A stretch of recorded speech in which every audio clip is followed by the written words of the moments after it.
good evening. Welcome to Talkin Kop. It's me, Chris Brack. It's Kev, and it's Ashley on location because she likes to show off just because she can. So we're all here. We'll have a big chat about the Euros. Kev, Ash, how you both doing? All good, not too bad. Wish I was where Ashley is right now, but other than that, no, all good. Yeah, it's not quite as good here where we're just sat in a back room in England and your kitchen in Ireland. It's just not quite as glamorous, is it? No, definitely not. Gav has got to pay us, get his fees sorted out for this on location stuff. I tell you, we're definitely doing something wrong. I know, that's where the budget's gone. How are you, Ash? I'm good. That was an exciting end to the group stages. There was a lot going on, and my ADD really couldn't handle like the ping pong that was going on between the two screens, trying to watch one game and then the other game. It would have been nice if maybe like 5 minutes could elapse between events so that I could actually pay attention. But I just focused on the Georgia game because they're just so exciting to watch. It was great fun. It was a really good. It was a really good game. I think Portugal were lucky not to score as well. The Georgian keeper was excellent. He was so. Good. But yeah, who'd have thought, Kev? Start this tournament, and we never always said in the preview that the two most exciting informed sides would be Austria and Georgia. They're both great to watch. They are. I mean, first things, look, I just need to apologize for Monday night. Apparently, my audio was horrendous. It sounded like I was either underwater at one stage or I was like Darth Vader. So, if there is anything wrong with my audio and it's coming across anywhere near not normal in the chat, can you guys just please just tell me, just let me know in the chat if there's a problem with it.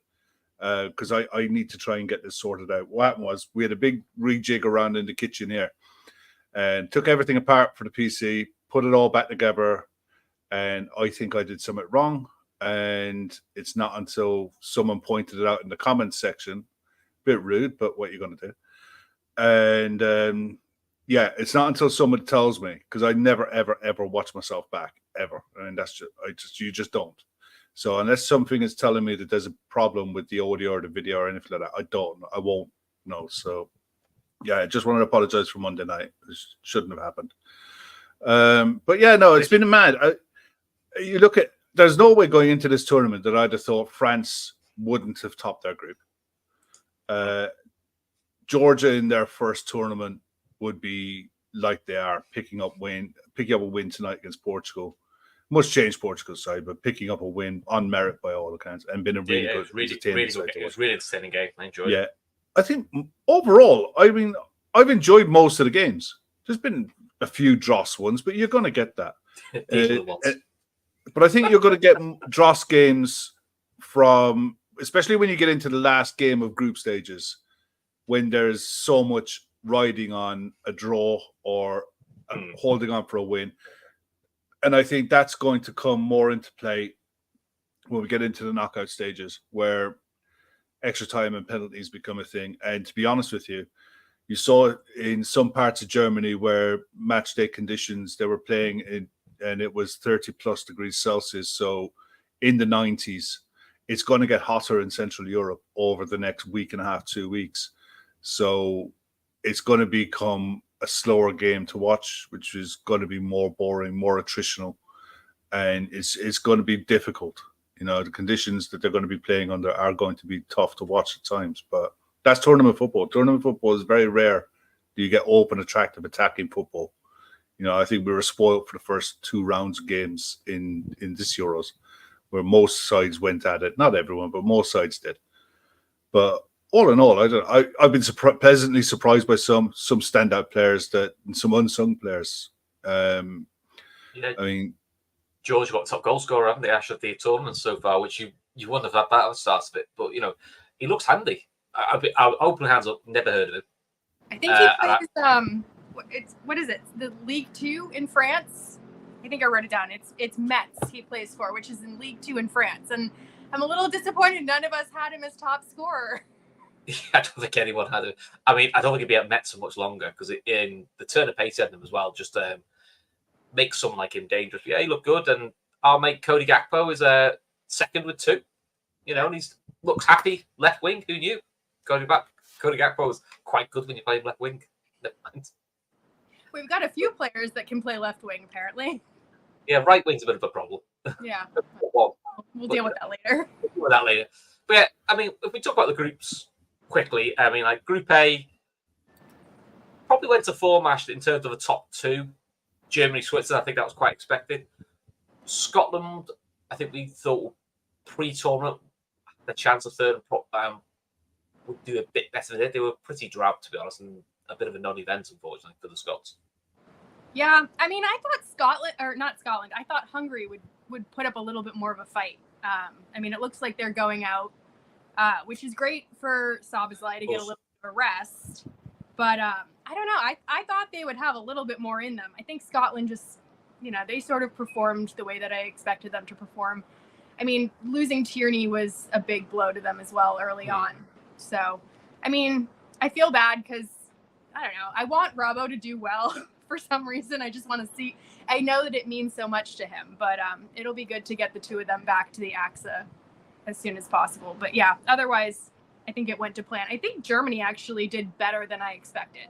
I didn't think they would look as strong. They were very entertained, haven't they? Which is very like sometimes. Kev, Group B, Spain, Italy, top two.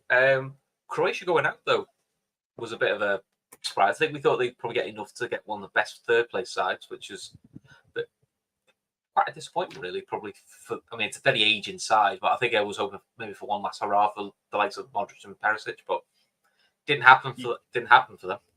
No, it didn't. But I'll be honest, I'm not really surprised. They showed in patches technically how good they are, and some of Modric is still technically a brilliant player, but there's a reason why in the big games for Madrid he comes on with 20 minutes to go. Yeah. And he's not the only one. There's a few in that Croatia squad. Albania gave it a go, but came up short, not surprising. Spain have that blend of the ability to play tiki-taka football, and they whip more crosses into the box than almost anyone else. It's so un-Spanish like what we've been used to for the last decade, but nice blend of youth and experience as well. Yeah. They've pretty much got all the tools in the box to be able to hurt you in so many different ways. And Nico Williams, Lamil Yamal, just no fear. They have no respect of reputations or anything. They just look right handful. Italy will be happy enough getting out of the group, I think, with how they've played. There's a lot more to come from Italy. I read earlier on that Nicola Barella has covered more ground than anyone else in the group stages, and it's the way they're playing. I think they need to improve. They've got some, like Chiesa looks like he's back to his best. I wouldn't be because they finished second. I wouldn't want to be playing them in the next round because you never know with them, especially when it comes to knockout football. In the same thing with Spain, they have that youth and a blend of youth and experience, but there is a lot of players in there that are young, and how they'll handle tournament football in the knockout stages when it's shit or burst. Anything could happen. We don't know, but they've got great options off the bench as well to be able to affect games. So I think I think both of those sides. I think the only thing you would say, could you hang your hat on an out-and-out sort of number 9? Because Morata's, we've seen his club career, he's very erratic. And I think the Italians, again, there's a couple you've got question marks over. That's probably nitpicking.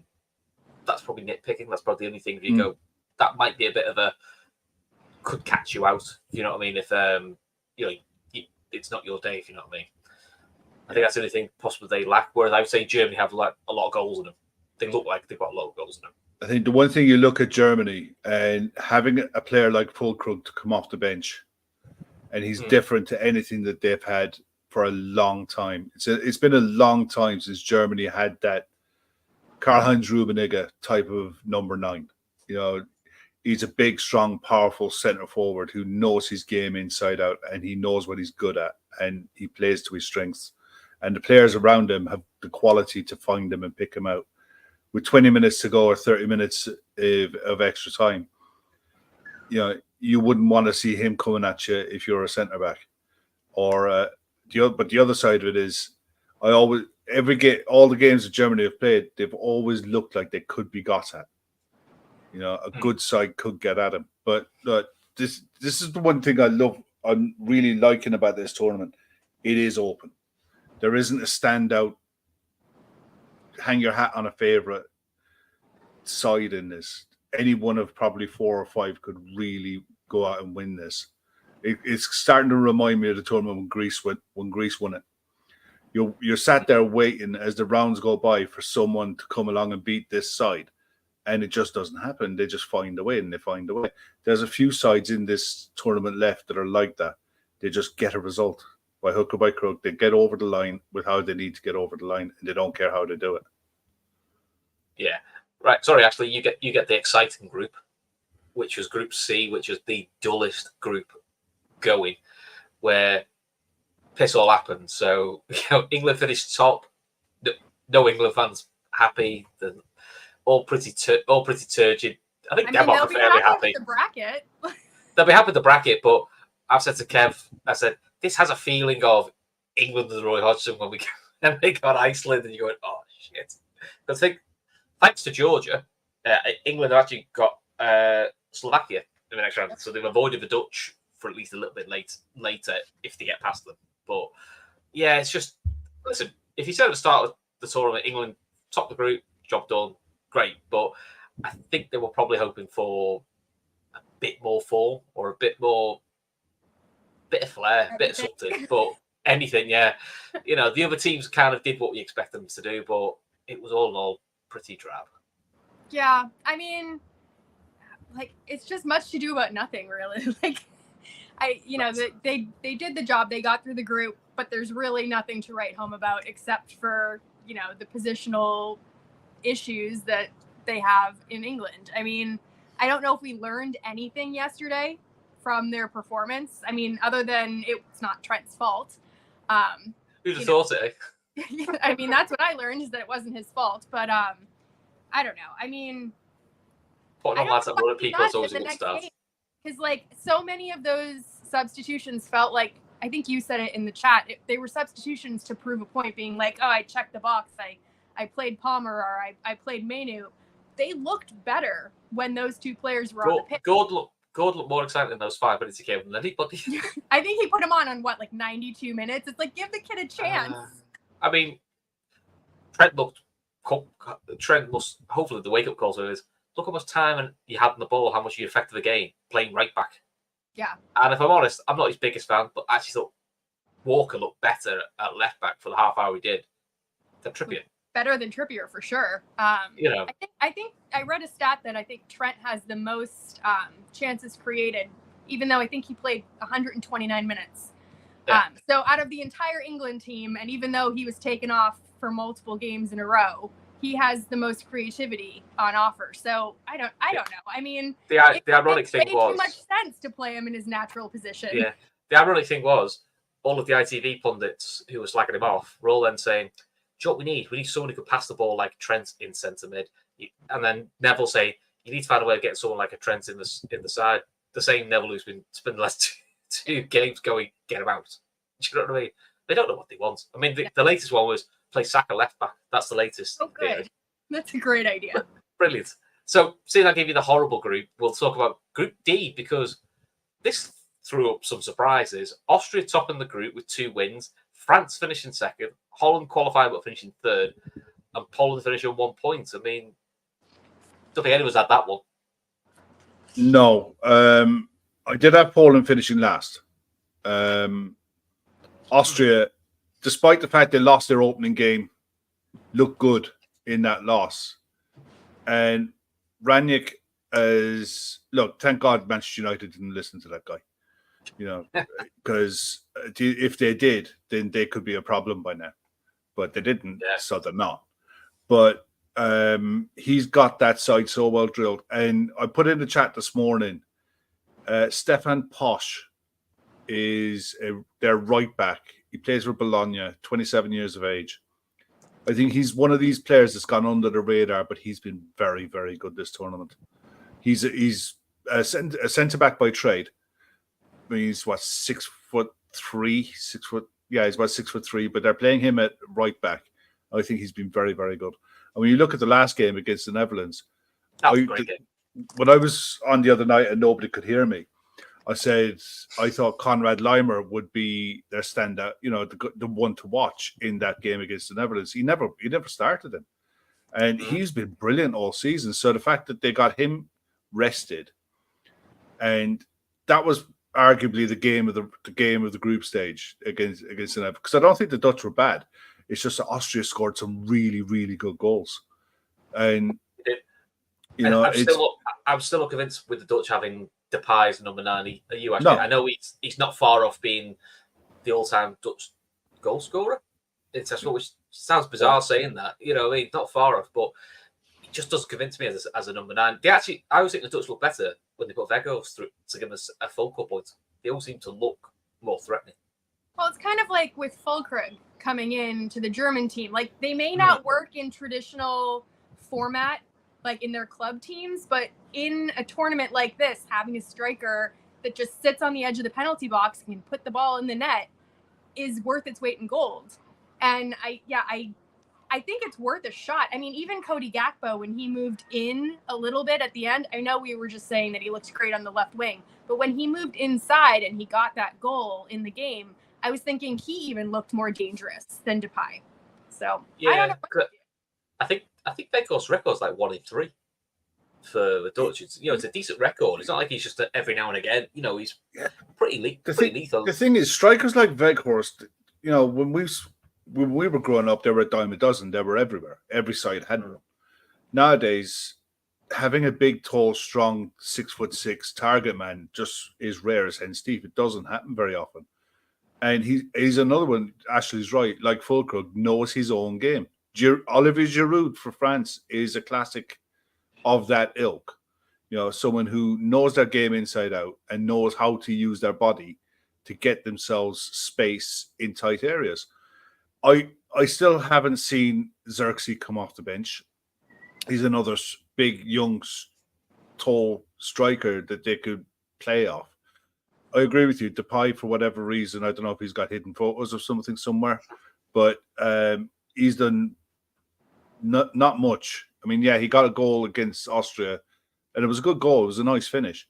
But other than that, I think his link-up play has been poor. The ball's bouncing off him. He doesn't have much confidence. He doesn't seem to have much confidence. And I don't know. But the other side of it is, whatever about the Netherlands, France look really poor. They just look really... Do you know what France look like? France look entitled. We're France. Look at our stars. We've Kylian Mbappe. We're going to win. We're entitled to be here. Look at our midfield. We've got Real Madrid's Tchouaméni, Real Madrid's Camavinga coming off the bench. We've got Dembele, who's transferred for £1 gazillion on the wing. I'm looking at them and I'm like, waiting for them to turn up at this tournament and do something. I'm surprised how little minutes Camavinga's got, because I actually think he's been in better form this year than Tchouaméni. Yeah, but I think it could be a case that Deschamps is a strange fish, all right, and he gets something into his head, and once it's in there, that's it, and there's no shifting it. I was really impressed watching Camavinga play left back for Madrid, and then they bring on a left back and chuck him into midfield, and he's brilliant there too.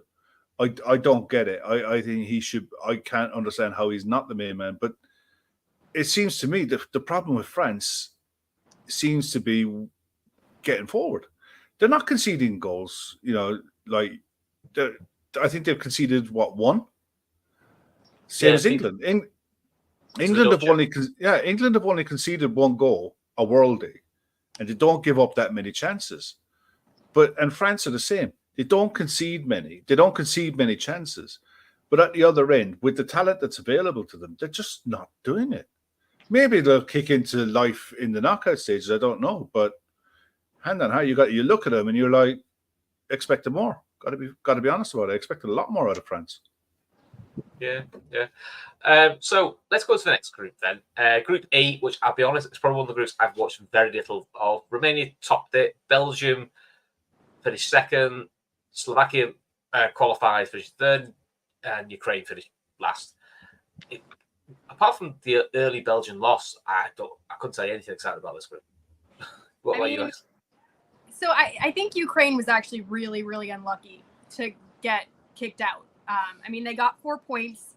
Basically, as of this afternoon, like everyone was exactly level on points. So, they got kicked out, even though they had the same results as Belgium did. I did not think that Belgium was particularly inspiring in these games so far. I mean, it was very much like play through De Bruyne. What's worse about Belgium? Is it the way they play or those horrific shorts they've got on their kit? Because they are the Tintin outfit, you mean? Oh, it's horrendous. That has to be down as one of the worst kits in this tournament. Oh, Just gosh. look horrible. You don't really see brown on kits very often. No, there's probably a reason you don't see brown on kits. Yeah, Coventry tried it once and they never did it again. Oh, do you remember that one? That's one for you to Google. Honestly, after the show, Google that Coventry brown kit. It's awful. It's absolutely dreadful. The one thing I'd say, I watched Belgium today. Onana was very good. Onana had a really, really good game in the middle of the park, just playing as a centre mid, a holding centre mid. Did his job really well. It's the first time I've watched him in a while. He was quite good. He's got all the attributes to be a very, very good centre mid. I suppose for Everton, it's whether they can keep hold of him, because I can see clubs looking at him. Oh yeah, there must be. There must be some clubs there's some clubs playing in the Champions League, and he would be very, very good. But yeah, look,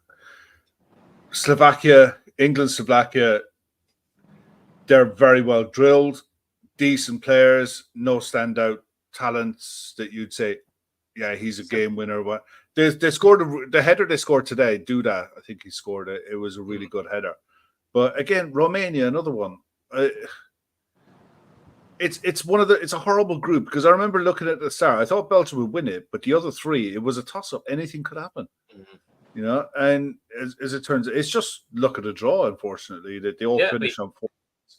The reason why they have to do it this way is you could have had a stitch up going into today's group games, where all 4 countries could have agreed to play out a draw, knowing that all of them went through on 4 points. And they had something similar. I think it was back in the '82 World Cup. They had this. You had the group stage, then you had a second group stage after that, and there was a fixture in there between Germany and Austria, where Germany and Austria could have went through, and I don't know who the other team was at the time, but they went out. But the only reason that Germany and Austria went through was because both sides needed a draw going into the game, and they had a handshake agreement that if the game got to 60 minutes at a draw, that they played it out, and they literally did. They just passed it around the back, passed it back to the keeper, and did that for half an hour and stitched it right up. I think that was also the last tournament where the final group games weren't played at the same time. Yeah. So that's why that happened. Yeah, it was Thora's in there. It was Algeria, right? Yeah, but that sticks out in my head because I can remember at the time it was the first World Cup I ever watched, and I remember watching the game, and I was like, "What is going on? What's going on?" And that was it. But yeah, it's a shame for Ukraine, but ultimately, you look at that group, and it wouldn't shock anyone if all 4 of them went out in the knockout stages very early. They all have flaws, and none of them score enough goals. I mean, you can tell Romania topped the group with +1 goal difference. Yeah, but actually, goes to the last group, Group F. It finished Portugal top with 6 points on goal difference, Turkey second on 6 points, and Georgia in the first ever tournament finished third, qualify, and they've got a lovely draw against Spain, which I'll be honest, Spain-Georgia is going to be a hell of a game anyway, because Georgia are so excited. That was great for them. I mean, Kravitskelia. I'm gonna hope that that's good enough. That's better than what I would have done. He looked amazing. He looked like everything that was promised and more. And that's what you want. You want him to have this moment on a European stage to really have his breakout moment. I mean, they were saying on my commentary that a lot of American fans won't really know who he is. And I know that I've certainly heard of him because of, the interaction that we've had with Napoli and just because I kind of follow European sport. But I hope that other American fans can watch this and see how talented he is. Yeah, definitely. I think tactically what probably helps is them playing like a 5-3-2, playing him in a front two so he's not stuck out on a wing, because it's a way of him getting on the ball more and playing him on the counter, just so we can show what he can do. And it's so rare teams play with a front two, a proper front two. We're used to wide forwards and all that. And I think that is probably what's helped them spring a few surprises. And obviously they've got a top goal scorer. But Kev, I've enjoyed that group. The Portugal games are really good. Turkey have been really exciting as well. Just everything about that group has been good to watch. Yeah, I'll be honest. I didn't watch that game tonight. I watched the other one, but it's easier to just call him Kvaradona. But Kvaratskhelia is the real deal, and wherever he ends up, because he's been angling for he's angling for a move for a while. I wouldn't be a bit surprised if he ends up in PSG. He's a proper talent, and playing one up front with him as your one off, causes all kinds of problems. And it was always going to be the thing with Portugal with the back three, back five that they play, that if you played two up top, irrespective if it's a changed Portuguese side or not, if you play two forwards up against those three centre backs, then you will get joy out of them because of a lack of pace and a lack of mobility. But yeah, the bits that I did see of Georgia, really exciting, really entertaining. Manager, I think, Willy Sagnol is their manager? Yeah, World Cup finalists with France. Yeah, it's like, and in fairness, their first tournament as well. So surprise package for sure. Mikkeltadze, top scorer in the tournament as well. It's just mad, So let's go through some of the knockout games then. So I'm nicking this from Jonathan Higgins on Twitter. So England got Slovakia, Spain, Georgia, Portugal, Slovenia, Romania, Holland. And then for the other games, which Ash you sent me earlier, Germany, Denmark was one of them, France, Belgium, and Switzerland, Italy. So all in all, there's some belters there. If you're an England or Italy fan, you're and Holland fan, you're probably on the side of a draw, which is more favourable because you're avoiding Spain, Germany, Portugal, France. All of them being on one side is probably the more exciting one. But we're looking at we could probably have, we're tracking an Austria Holland semi-final. I'm looking at here. It starts off Saturday with Switzerland, Italy. That's a pick 'em. That could go anyway. Germany, Denmark. You'd expect Germany to have too much for Denmark, but Denmark are resolute and defend really well. So you wouldn't. Denmark are the kind of side you wouldn't want to go one down and give them something to hold on to. But you'd expect Germany, and I'd hang my hat on Italy coming through that. What a game that could be for a quarterfinal. Germany, Italy, that's European royalty right there. That's and then they're in this as a draw. They're playing the same day. So I thought if they were playing the same day. No, Germany, Denmark played the winner of France, Georgia. That's stupid. Spain, Georgia. Sorry. So this is what annoys me now. There's no need of that because one side is going to get an extra day's rest just on the strength of. Why would they do that? That's nonsense. At least if you played if you're playing two games a day, they're playing starting Saturday, finishing Tuesday. If two sides play on the same day, that should be the quarterfinal for the next game, for the next round. Wouldn't that make more sense? That's just daft. Probably, yeah. It is But, to me anyway. actually, Spain-George, though, I just feel like that's just going to be an exciting game because Georgia only know how to play one way, and it is we're going to go for you. Yeah. Well, you've got your Cinderella storyline going too now that their first major tournament, et cetera, et cetera. So that'll always be fun. I think I would expect it to be Spain versus Germany going through there. The same way I kind of expect it to be Portugal and France going through on the other side. You would have thought so, which then means whichever combination then you get for a semi-final is going to be ridiculously excited. I mean, the quarterfinals could be ridiculously exciting. That entire side of the bracket is, it's loaded. Kev, we might have to do a watch along, mate. Let's start doing watch alongs again. Oh, mate. I mean, on the other side of the draw, you've got Switzerland against Italy. Will face the winners of England against Slovenia. Slovakia. I would get the name wrong. Sorry, Slovakia. On paper, you would expect it to be England against probably Italy just. But I'm just not sure which England show a bit of impetus to actually bloody attack. It'd be quite nice, to see something. I said to you before we came on, the thing is with England, for all of the misery and the dourness of their attacking football, defensively they're rock solid. Pickford has had very little to do. In three games, they've conceded one goal. Yeah, in 3 games they've conceded 1 goal, which was an absolute worldie. But other than that, Pickford really hasn't been tested.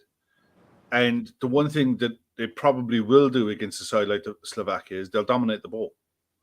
And depending on Southgate and their attitude and how they want to if they attack this game like they finished the last 10 minutes of the last game with players on the pitch willing to take risks and run at players, the likes of Cole Palmer, Kobe Mainoo, Trent Alexander-Arnold, then who knows? But if they're hesitant, if they're standoffish, Slovakia could turn them over. It wouldn't be. I think England should go through in that one.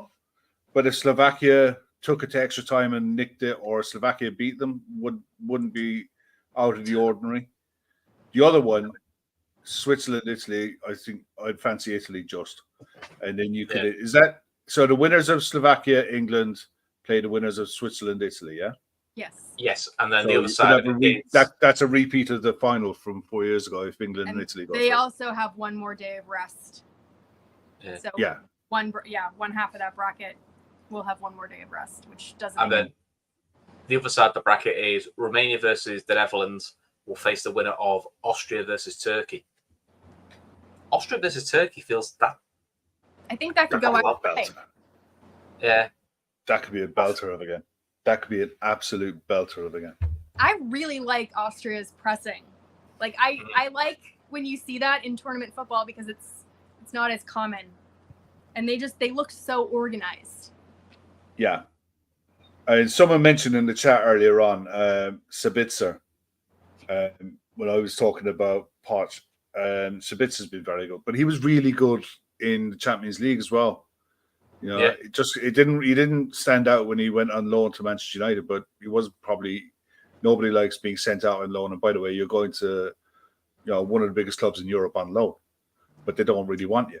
So it doesn't inspire confidence in your ability to go and play. But even when he was at Manchester United, he showed an ability to play football. They've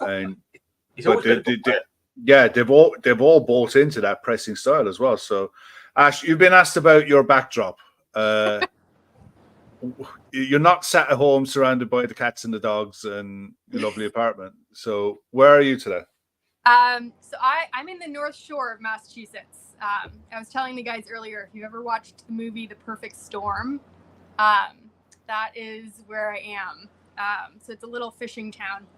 And my family has been down here for years and years and years. So I come down here and partake in the good weather every once in a while. You guys have got good weather today. Well, this last week has been scorching there, hasn't it? Yeah, it's been hot. I mean, I don't know if you saw the game last night. Granted, it was not here. It was in Kansas, but one of the linesmen just collapsed mid-game. Oh, so really? Yeah, it was really scary. The Canadian goalie spotted it.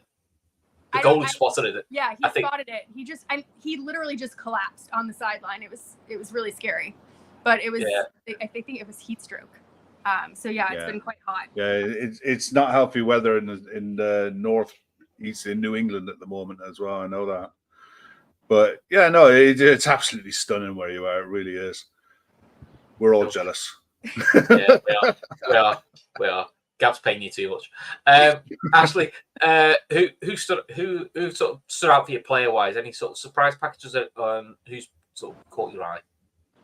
I mean, I think we talked about it the other day. I mean, Lamine Yamal, I think, has really impressed a lot of people with his just sort of fearlessness. I think these young players that are coming into the tournament, I don't know if it's because the training is getting more intense at a younger age, but they seem so ready to compete at like 16 years old, which I don't know what I would have been doing at 16 years old. I wouldn't feel comfortable like standing on a pitch, let alone competing the way that they are. So that's really impressive. I mentioned the other day Musiala. I think that his dribbles and everything have just impressed me because I don't get to watch him that often.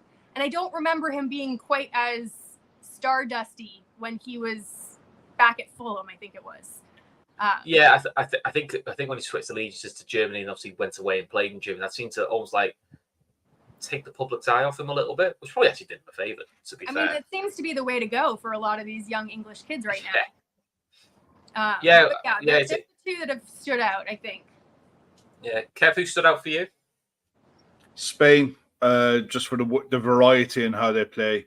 And someone said it earlier in the chat again as well. I said Lamine Yamal and Nico Williams, outstanding. Pedri from Barcelona is a ridiculously good footballer.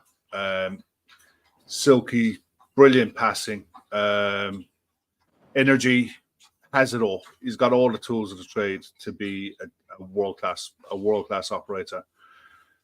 Musiala, Wirtz, Germany as a whole look like they're really, really playing well. They're playing some outstanding football, and the pressure of being the host nation as well can't be understated. And the pressure from a home crowd to do well. Germany playing at home in any tournament tend to do well. They don't tend to do what they've done in recent years and drift out of tournaments. So the pressure that's going to come from the German public is going to be huge. But the other thing as well, if any of you guys have seen the videos of the Dutch fans in Hamburg on TikTok or on Instagram, that is absolutely off the wall. I've watched it so many times. Yeah, I don't know how many different angles or how many different variations of that video I can see. On repeat. I don't know why it's so addictive. It is absolutely brilliant, but I think Germany as a whole, the way that this tournament has been hosted, bar the chucking plastic glasses or the plastic cups onto the pitch, which you don't like to see. But I think the stadiums are fantastic. The atmosphere of virtually every game that I've watched has been crazy. It's just it looks an absolutely amazing tournament so far from a fan's perspective. I know they've had problems over there with train and with the rail system and getting to games, but nobody seems to have a problem when they get into the grounds. It just looks brilliant. And in fairness, Gav made a joking comment last week when he said Germany should host all these Euros. He ain't plenty wrong. They're so good at doing it. And smack in the middle of Europe, accessible to everyone. Yeah, I don't know. I think they're between the Dutch fans and the German saxophonist has been my favorite. I've enjoyed the tournament. It's been nice to come home and watch football and not care about a result, not be invested in a result either way. Just want to sit down and watch a game.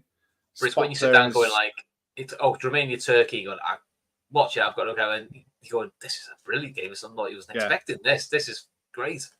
Yeah. I think that's been the best part. Like they have, I mean, obviously, like the England games and stuff have been dire, but some of them have just been absolute bangers. Like the goals have been fantastic. I don't know. I've really enjoyed this tournament. I mean, the top goal scorer being own goal also is quite funny. He had 7, I think. Yeah. So I suppose that's the one thing that you look at this whole tournament. There hasn't been a single, a striker or forward who's ripped the tournament by the scruff of the neck and, looks like a runaway golden boot winner.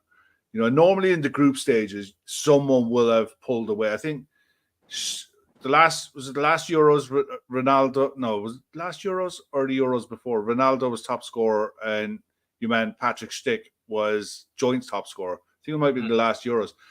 But I think one of them had 4 goals in a game or something that really kicked him on. And yeah, no one has really done it this time. I think a lot of the standout players have tended to be attacking midfielders and wide players. The odd striker, yeah, but maybe it's just the way football is going. There's been some standout performances, standout games as well. But in general, I've just enjoyed it. I just really I mean, it's got to be bad now for the next 2 days. There's no football, so we're back to looking at transfers. Watch USA tomorrow. I ain't got to go to work, so yeah, I kind of might. If they're the 11 p.m. kickoff, will not be this high, but it'll still be entertaining. You can watch the T20 semi-final with Afghanistan getting to their first semi-final. Yeah, I'd rather stick pins in my eyes. Oh no, I think I watched that because I watched the. Yeah. By the way, have you seen the Afghanistan Bangladesh game where the fella throws his bat? No. You haven't seen it? YouTube. It's so funny. The Afghanistan batsman hits the ball, and he doesn't know where he's hit it because the guy catches up with pace. He goes wide, so he runs for 1, and he goes to run for 2, and his mate goes, "Oh no, mate, I'm staying here." So he gets halfway down, so he fuses out, and he throws his bat at him. Stands there. And then his mate walks back and goes, "Do you want your bat?" He doesn't even look and he goes, and walks away. He's fuming, run for 2. I've not seen it before. No, it was a proper listen, really fun. I've got a bee in my bonnet when it, and this has nothing to do with football, nothing to do with anything. It's controversial. The fact that Afghanistan are a full ICC nation in 2024 and they don't have a women's team at all and provide zero investment, zero money, zero funding, zero anything into the Afghan women's side, which they used to do before the change in regime, now sticks in my craw. The fact that they've their men have done what they've done, and fair play to them, but it just doesn't sit right with me. I'm sorry. No, I can see where you're coming from. It's you think in this day and age it shouldn't really matter, but just let both genders play ball. Exactly. It doesn't always the case. No, I mean, listen. Ask the guys running Man United. He's said he has got round. Saw that as well. I think it's the wrong choice of words. Where he basically said, "We'll concentrate on the first team, and we'll get around to looking at that," which is like that's not the best choice. And they're now being especially when they've just lost their World Cup winning England goalkeeper to PSG. But the Man United women now are being moved out of Carrington into temporary training facilities because the men are using their training facilities while the Carrington's getting a revamp, despite the fact the facilities they were using were supposed to be exclusive to the women. Wow. So not good. Not all sunshine and roses over there.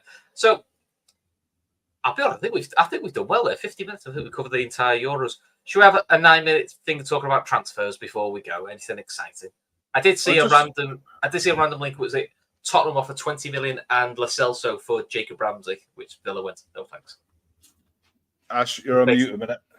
Well, I said that's ridiculous. I don't know. I think these under the table shady deals between Villa and Chelsea and a couple of other players rub me 100% the wrong way. That stuff needs to get under control. The thing I find funny about this whole situation is there are so many loopholes to get around PSR that actually you should get punished if you fail it, because it seems to be like there's so many ways of getting out of it. To get caught, quite poor management. It seems very hard not to find a loophole at the moment. I mean, I believe that sorry. No, go ahead. Sorry. I I just, over the last year or so, I fully have come to believe that Todd Bowley has made his billions just from finding loopholes. Like, his special skill in life is to find loopholes. I've never seen a team find so many in one, basically in one window. The one thing I'll say is if there's a loophole there and they've found it and they're utilizing it, then fair play to them. It's the league's fault for leaving that situation. If the league has left that window open, and it looks like they've let that open on a trust basis and an honor basis that you will not abuse this system, well, guess what? You've left the system there to be abused. They're going to abuse it. There is something in the manifesto for the Premier League about acting in good faith. Yeah. Which is actually some of the things other clubs are being charged with. Yeah. I'm just having a quick look through here some of the actual done deals. Luis Sinisterra is confirmed from Leeds to Bournemouth for 20 million. He was on loan last year, wasn't he? Yeah. Lewis Dobbin, Everton to Villa is an undisclosed fee. Morgan Sansom has gone to Nice for 3.4 million. Newcastle have been busy with ins and outs, but all on the freeze. Lloyd Kelly and what have you. Lloyd Kelly's a smart signing because he covers pretty much anywhere across the back four, which with the injuries they had last year, it's actually quite handy. He covers left back and left centre back in a three. I wouldn't trust him at centre back. I never did. Jet Tosin. There's one I saw. I was mentioning it to you there. Estevo Willian from Palmeiras to Chelsea, £29.1 million. But that's not until next summer. It's the Newcastle had an obligation to sign Lewis Hall, £28 million. It's. I don't think there's anything outrageous that's been done so far that's wasn't flagged. Elise to Bayern was a big move, I think. Yeah, but that's a clever bit of business on Bayern's side because I think you have to watch at Bayern to see who leaves because it's starting to look like it could be Kingsley Coman, could be the one that's going to get the elbow there. And the thing is with Bayern are going to get linked with every German talent known to under the sun. So where they actually spend their money and their outs is going to be interesting. Madge makes a point there about Eze being linked to Liverpool today, but it's all really loose links. Calafiori, another one, loose links. Yeah. I think the Eze ones come from the links actually come Palace, from a Palace fan channel. Palace fan channel. So I can't imagine they're trying to hawk their own players. No, but in fairness, Eze is at that age now. Do you remember? He's 27. For years we were 26, 27. Yeah, but for years we always said it about Zaha that if he doesn't move this summer, when is he going to move? It didn't work out for him. His move from Manchester United, but he was a big fish in a small pond. He was way better than Crystal Palace at the time. For every year that he was there, but at the same time, maybe big fish in small pond suited him down to the ground, and he was happy with life there. But Eze is at that age now where if he doesn't take the jump now at this age, he's not going to. No, he'll end up doing what Zaha's doing, which is probably go to Turkey in his early 30s. Yeah. The only other things I saw about Liverpool, Thorpe was the point in there about Tyler Morton to Leipzig. Yeah, I've seen think they want stories. Structure though. Yeah, they want him loan with an option. Liverpool are I'd imagine, and I don't know. I don't know, but I'd imagine Liverpool are looking either for a straight sale or a loan with an obligation. There's no way on earth that they're going to loan him to Leipzig with an option. Not with what happened with Fabio Carvalho at Leipzig last year, because that didn't look good. That didn't work out, and it didn't sit well. I don't think. No, but I think both RB clubs are looking at Morton, aren't they? I think Salzburg also looking at him. Salzburg would want him as well, because Salzburg didn't win the league in Austria for the first time in ages. Sturm Graz went and won it, so they will want to look to bring in a bit of quality. So, and he is that. The only other one I saw was, and I don't know where this came from, but Liverpool apparently want 45 million euro for Kevin Keller, which is high. Yeah, because I've seen another link where it said Liverpool wouldn't entertain anything over unless it's over 25 for Kelleher, and it said over 50 for Diaz, which felt a bit low.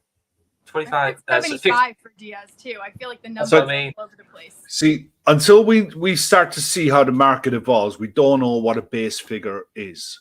Yeah. Every transfer window has this, and last summer the transfer window blew up because of a big move for Declan Rice. Declan Rice set a benchmark for transfer fees last summer, and you meant is it Enzo Fernandez going to Chelsea? Another one. These kind of transfers, if you get a transfer like that this summer, then all bets are off for what you can.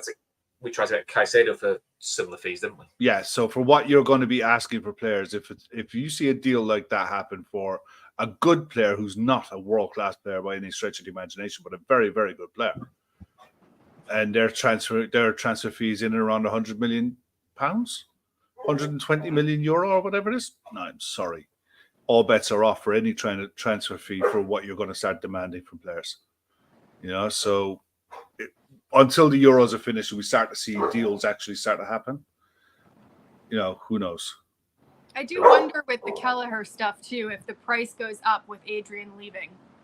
I don't know if there's any truth to that, but I feel like he wants to go to Betis, so you think maybe Jaros might be coming third choice. So I suppose now if Kelleher goes, they'll have to buy some very experienced and exciting youngster. So they're going to want a big fee for the one thing I'd say, Jaros just won the title in Austria. Is he going to come in and be a number 3? I wouldn't. Well, he just represented his country too, which is maybe. I don't know. Maybe will he want to go straight out? He didn't stand out to me as like he's ready to be a number 2, but I don't know. Maybe, yeah. We don't know. We didn't know about Kelleher until we knew. Yeah, So to be fair, Kelleher's and Chris is frozen. Freeze frame that. Yeah, he'll be back in a sec. But yeah, no, it's the thing with Kelleher. Until you don't know until he's thrown in. When he's you're back. Yeah, you're back. But when he's thrown in, you'll know. But this is where you got to trust the coaching staff, and the fact that John Achterberg has gone, but Inglethorpe is still at the club. You're going to be leaning on him an awful lot to make that decision, to help make that decision. They'll have seen what his numbers were like when he was on loan, and they'll have to trust the recommendations of what they've been given by the coaching staff that are out the door, and their own judgment and what they see in those few weeks as to what they do with the goalkeeping situation. I'd hate to see an international place taken up by a jobber third choice keeper. Yeah, it's all well and good. Adrian was a fine squad player for us. Did a job when he was asked. Added one clanger, but in general was fine. But if you can get a jobber third choice keeper, Scott Carson type keeper to come in for a payday, I'd much rather that than waste a spot on someone from wherever to come in and have to sit in the bench. I just can't see us going down that road. Yeah, I know what you mean. Let's be honest. The first game I saw Kelleher was the Arsenal 5-5, and it was him and Emi Martinez. And I'll be honest, both of them looked crap. And you were thinking oh no, he's gone again. It's such a good story with him going to that game with his daughter. I'll be honest. It's one of those games that I remember because we'll wrap up when he comes back. When I remember that game for the pure and simple, I saw Mesut Ozil ran that game. Mesut Ozil was brilliant, and it was like men against boys in that game. But you forget how good Mesut Ozil was until you watch that game, and you watch him like setting players up left, right, and center. It was ridiculous footballing. Yeah, that game was a great game because I think a lot had written it off. So it was a lot of kids' first games, like round by me, it's every kid's first game. So my daughter still talks about it now. Your first game's 5-5, and 5-4 on penalties. You can't knock it with the first game. Right, before my internet goes again, I don't know what's wrong with it. It's been great all day, and typical now, it started breaking. Don't forget our charity partners, fan supporting food banks and the Lighthouse Cafe in Dublin. Link is in the description below. We're aiming to get to 10k. So, if you can donate, please donate. If you can't, just share it around WhatsApp groups, work, try and get as much money as we can just to help people out, especially now for, things like fans of food banks, still football games at the moment. So, every bit helps here. And the Lighthouse does great work in Dublin City Centre. Cool. So before we go, anything you guys want to add? No, I'm all good, man. I just hope the sound was okay. So if there is a problem with the sound, there was no Darth Vader today. Let me. No, if there was a problem with the sound, just add it into the comments and just let me know. All right. Just and if you miss Kev's heavy breathing, he'll start an OnlyFans account. No, he fucking won't. Take your mind at which one you prefer. Really weird niche area of the internet there. Yeah, there's always one somewhere. Not in this house. Cool, Ashley, anything else from you? No. All good. Exciting. Right, on that awkward note, we'll go now. Right, we'll see you all very soon.